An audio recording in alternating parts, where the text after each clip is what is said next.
கேரள மாநிலம் மலப்புரம் அருகே மானூர் எடப்பாடு தேசிய நெடுஞ்சாலையில் முன்னால் சென்ற லாரியை முந்துவதற்காக வலதுபுறம் ஏறிச் சென்ற கார் எதிர் திசையில் வந்த தனியார் பேருந்து மீது நேருக்கு நேர் மோதிய சிசிடிவி காட்சி வெளியாகியுள்ளது.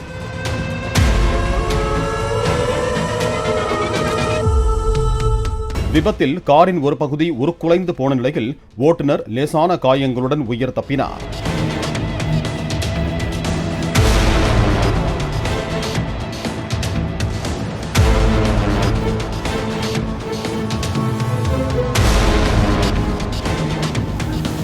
பிளே ஸ்டோர் மற்றும் ஆப் ஸ்டோரில் இருந்து பாலிமர் செயலியை QR கோடு மூலம் பதிவிறக்கம் செய்யுங்கள்.